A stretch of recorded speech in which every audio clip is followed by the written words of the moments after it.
Hello to you all, and welcome to another instalment of the PitCast by us here at the Pit Crew Online, from the fans for the fans.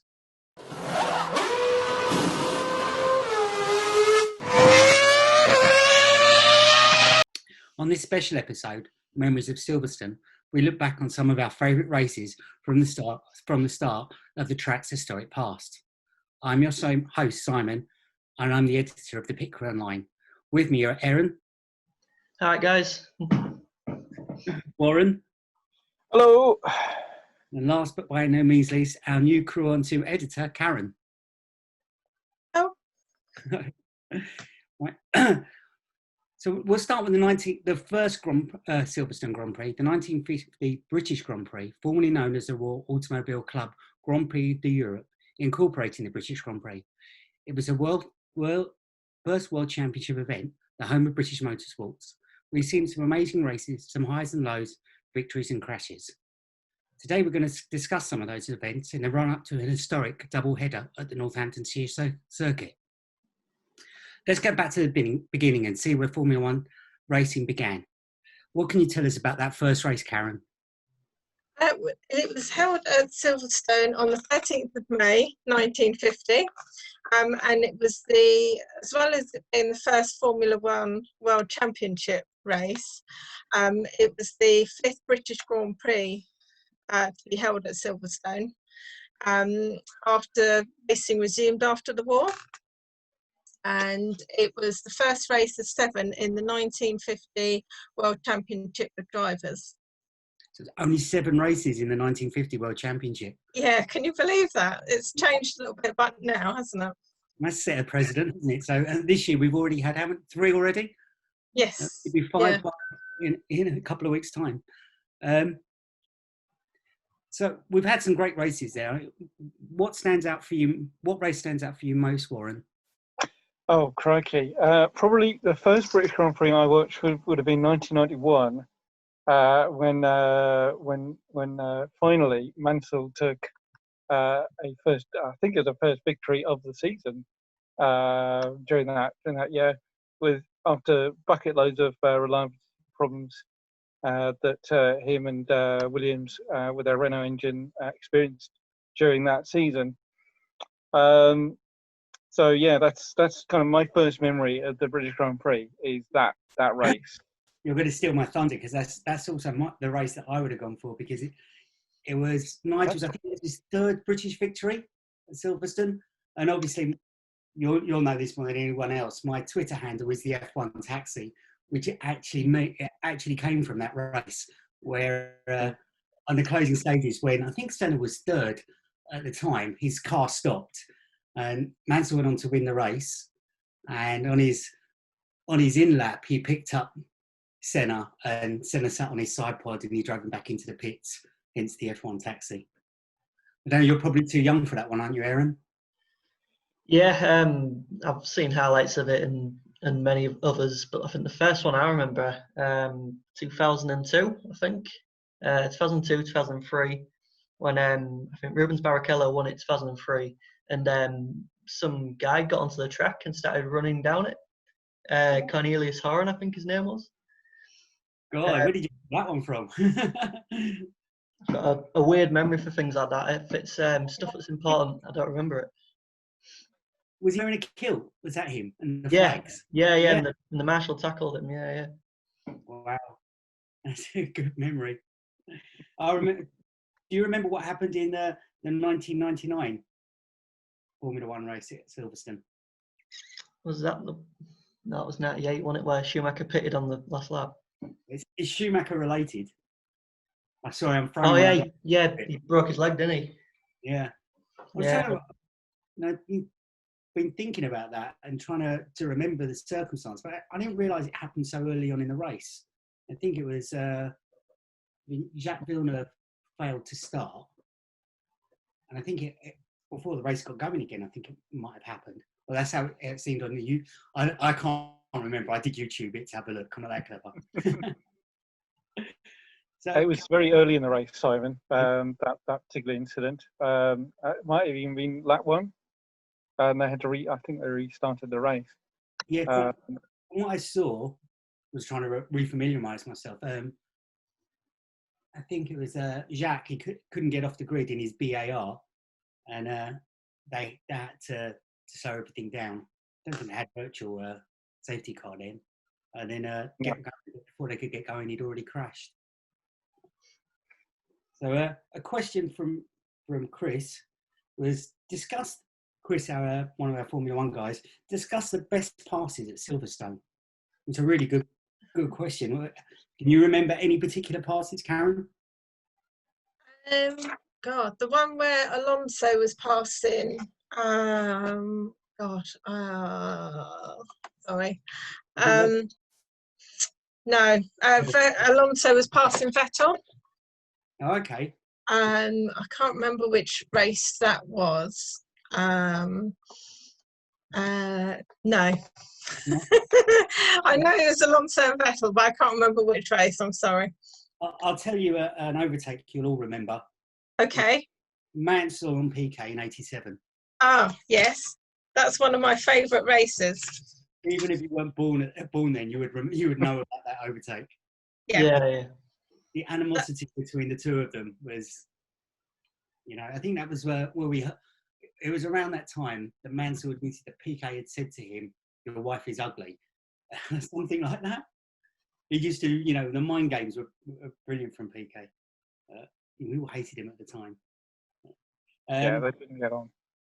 Does anyone remember Hamilton Kovalainen in 08? Vaguely. I don't remember that one. That's one of Chris's memories. Or Bottas and Hamilton last year. This is working. We're not great at his memories of Silverstone, and all of our memories have faded us.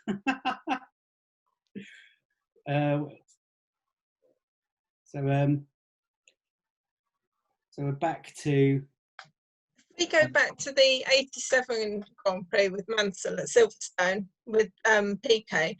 That's probably one of my favourite races because the fans invaded the track at the end, and to me that's proper old school motor racing where the fans were really part of it all.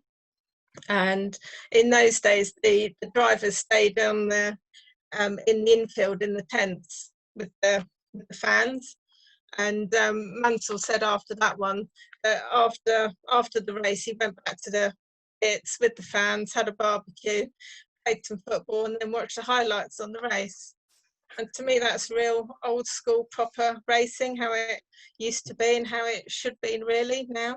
Yeah, but it's changed so much with all the health and safety regs and rules. Yeah, and the way they've restricted fans, onto. Well, I don't think the fans were ever meant to invade the track. But No, probably not. The Mansell-mania days were something special, weren't they? Those. I think for me, I grew up on Mansell, and William, and there was something really special about those times that haven't been replicated. I mean, Lewis has obviously way outdone anything that Nigel managed to do, but it still doesn't seem quite as emotional, so driven as those victories. Wasn't he quite an underdog at times, that Mansell? I mean, obviously I wasn't here for it, but I get the sense from reading his book and highlights and stuff, he was quite an underdog in the times of Prost and Senna, that everyone just rooted for him because it's like an everyman kind of thing. He was kind of the third one in the relationship. You're going up against Senna and Prost, but Nigel was an amazing driver, so ferocious and when he was a Ferrari, the Tifosi named him the Leon. Can't do much Italian, but Leone, I think. Yeah, because he was just. I would have gone with Bulldog really, but it's British. But he had that Bulldog spirit, especially when he just raised his game every time he was at Silverstone. There's another British winner we haven't mentioned in recent times, and that has to be Johnny Herbert. Johnny Herbert. Yeah. The 95 Grand Prix. 1995. Karen, what do you remember of that race? Well, he was fighting for third place with was it Jean Alesi? And there was Was it Coulthard? And no, he was fighting for third, I think, with Coulthard.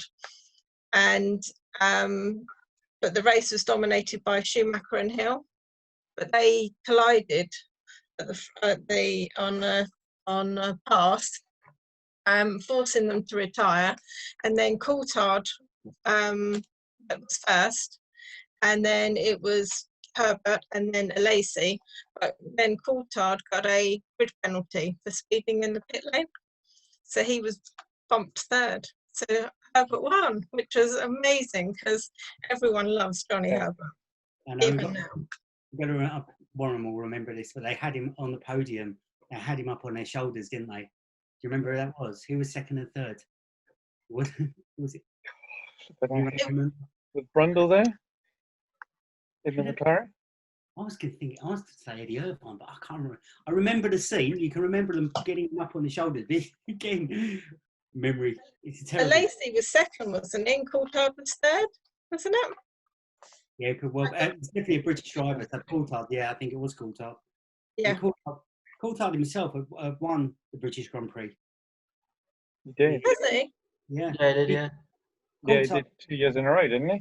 Yeah, 1999 and 2000. Oh. Wasn't one of them after he'd just had been in a plane crash or something? Oh, yeah, likely. You keep pulling out these memories here. Gee whiz. I read things up, I read stuff. Crash, yeah, I remember that.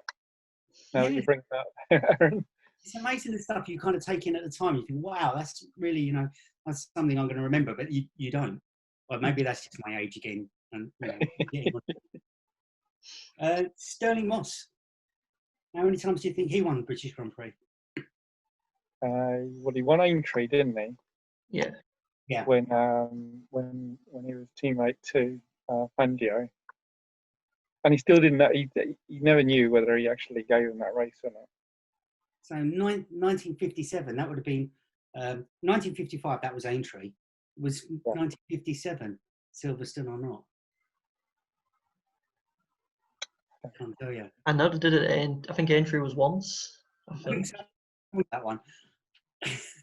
did Sterling win at Silverstone? Because he seemed, growing up, he was always at Silverstone. Every British Grand Prix, he came out, and sadly, we recently lost to Sterling. So I think this is the first time we've had a British Grand Prix without him actually being with us. It's kind of sad. Jim Clark won the British Grand Prix 5 times. I'm guessing one of those must have been at Silverstone. Yeah. Yeah, imagine so. Yeah, because it was well in use by then, wasn't it? It was. It was definitely part of the calendar on a regular basis. Even though they were sharing with brands, I don't really know how that all came about. The sharing with Brands Hatch, but yeah, you've got to imagine want it a few times. around brands now. It's just tiny, isn't it, in comparison to Silverstone? Yeah. So, Sorry. No, go on. I was going to say, did Sterling Moss ever win a championship? He didn't, did he? No, No. driver never to. 4 times runner-up.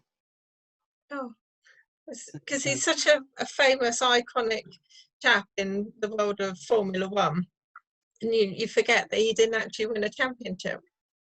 No, he had Fangio as a teammate though, so he's got he was up against arguably the best or one of the best. We can't go into that whole. It's kind of worms that one. Don't think you want to open, is it? As soon as we mention, I think this person's the best driver, we're going to get so many. Maybe that's how we get comments on these things. Oh yeah, I think Maybe. better than Senna ever was. Watch, bang! Can you imagine? What do you think of the new pit system? Do you prefer the new one, Warren, or are you old school? I'm old school. I like the old pits. There's something iconic about just that image. When I think back to that '91 race, when Mansell crossed the line, punching the air. Do you remember that? Yeah. And there's just something about that view of the grid. It goes around the corner as well. Yeah. Like hill, doesn't it? Rather than just being straight. There's some great images from that time. With that one year that Brundle was at McLaren and that the engine just exploding. That 1994, I think. It just blew up on the grid at the start of the race. Yeah. Wow. We've got some races. Yeah, loads of great images. And of course, the old track used to incorporate bridge. Yeah, and the ridiculously quick right-hander just before you then came into the original start-finish. So yeah, I've got a crazy image of Hakkinen going off at that corner in the pouring rain one year. Yeah. So does anyone else remember that one?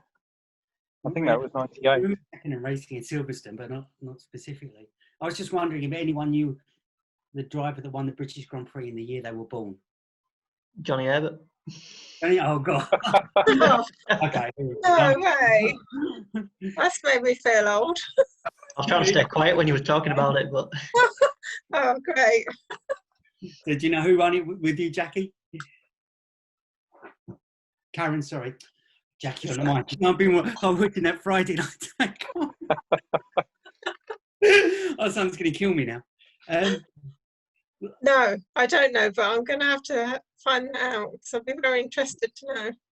And that's the other reason I said. Jackie Stewart won in 1969, the year I was born. Oh, okay. That's not a bad one, is it? That's not a bad one, is it? That's a good one. Yeah. Damon I Hill. don't actually know who won the year I was born, 2 years after you, Simon. But maybe it was Jackie. I'm not sure. I know that Jackie.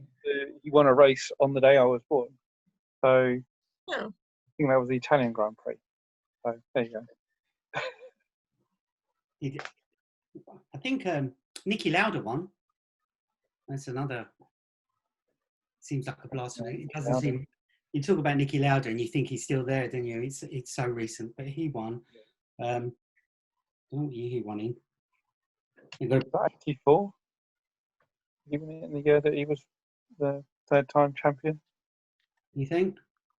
So what about support other races at Silverstone? This is your area of specialty, Warren.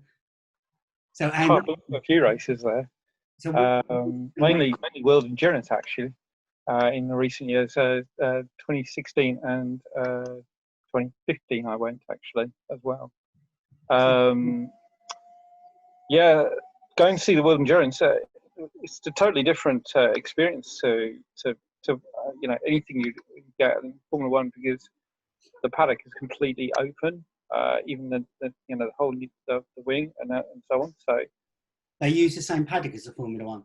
Yeah, they do, because it's they've got there's just so many cars. You've got all the different classes, the Le Mans, different levels, and then the GTEs, like the Astons and the Ferraris and so on.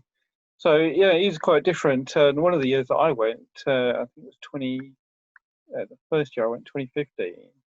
I went into the pit garage for the old Extreme Motorsport team, the old Tequila Patron racing team, because I was invited in by Dave Brabham to go and see the cars.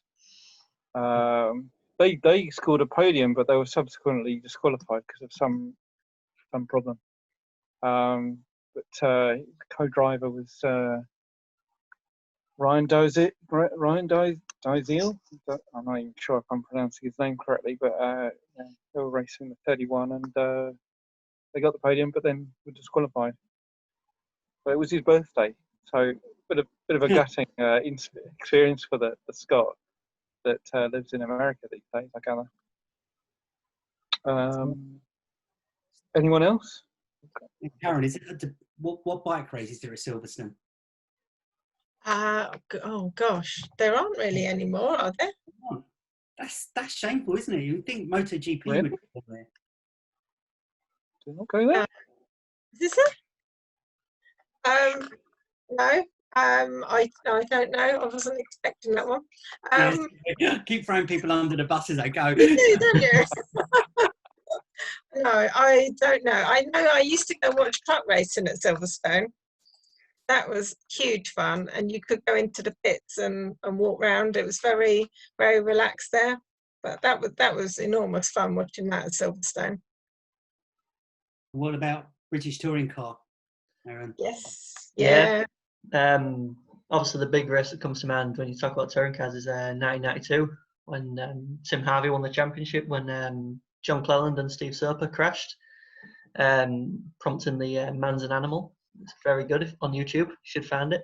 But yeah, it's still, touring cars still goes there, and like Warren says, the paddock's really open with touring cars. You can wander around aimlessly, and they use the old layout. Well, they did this season. They're using both, so it'll be the international and the national.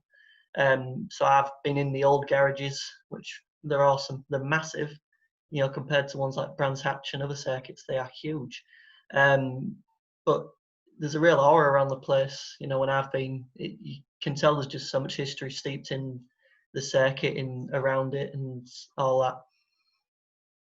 Have any of you seen this, the Formula One experience at Silverstone?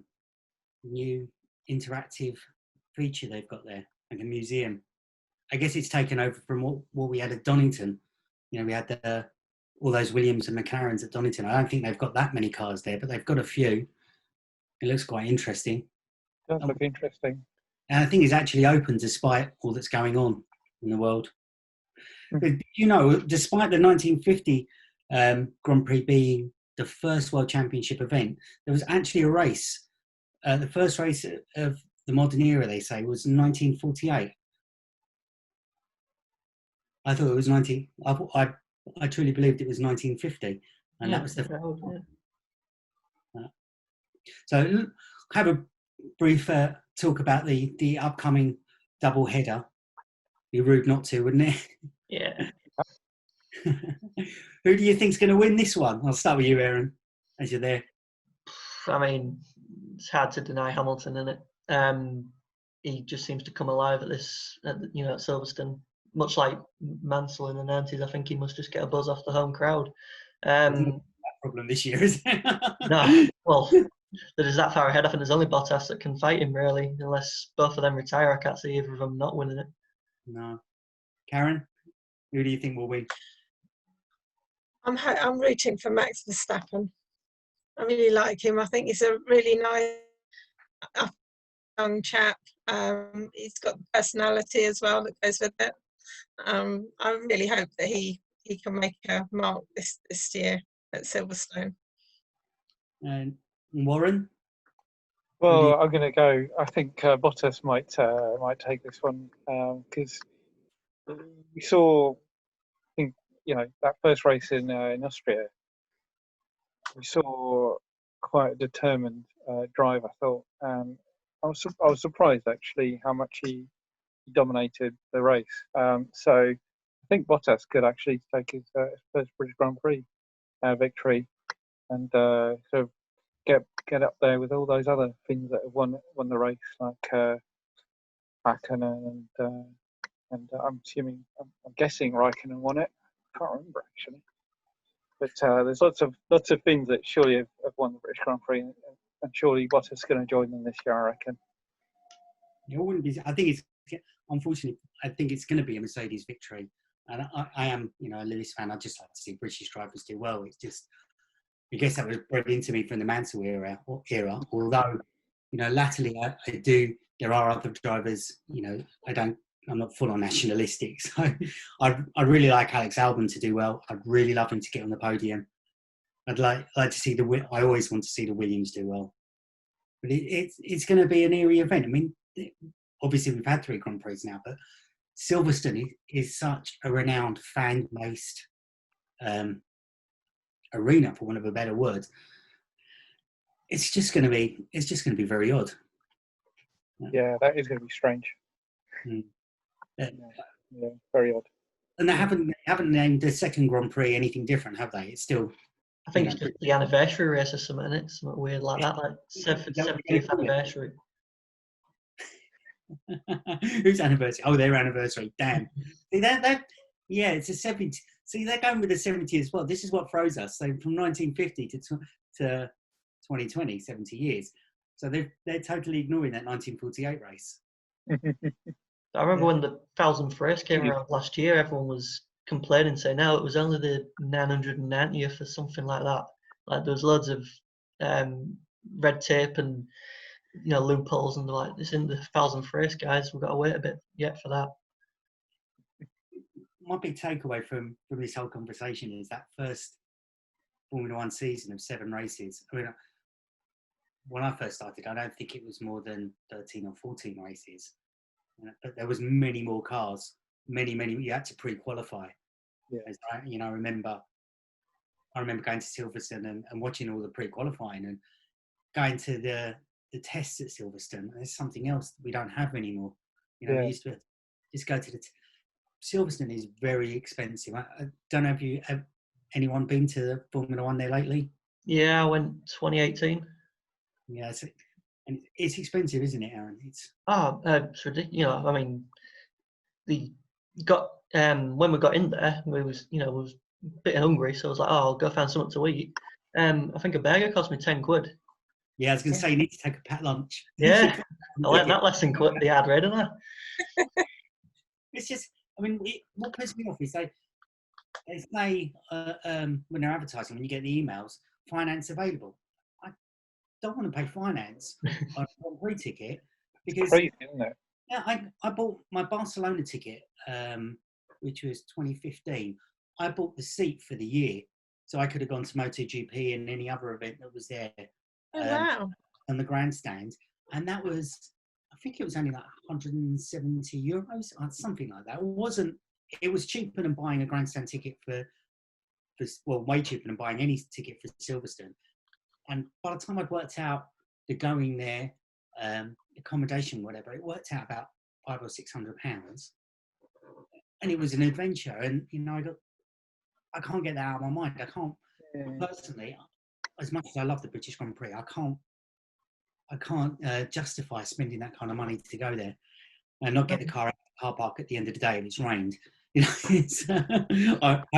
Supposedly they fixed all that, but the Towcaster bypass on a Grand Prix weekend isn't nothing to be laughed at. No, you steer clear of the whole area, don't you? Grand Prix weekend.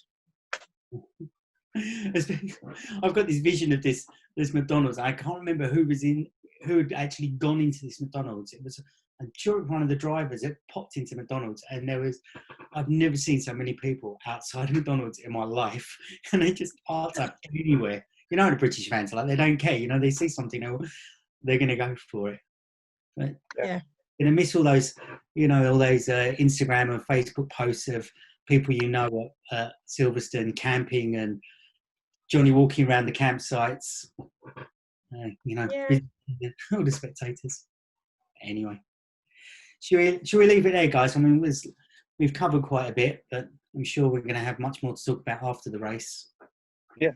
Yeah. Do you want to drop in all your Twitter handles so we can get you some follows, Aaron? Yeah, I can do. So it's at Aaron Owen 7. Warren? Yeah, I'm Warren _S_Nil. Or just search me up as Warren Pit Crew WRC editor. Yeah, I forgot to give you a full title. Sorry about that. I was too busy introducing Cameron and our new Crew on 2 editor. And Karen, sorry, what's your Twitter? I'm at Kazbiker on Twitter. And I'm at F1 Taxi, and don't forget to follow us at thepitcrewonline.net. Okay. Thanks for joining us. Yeah, thank you.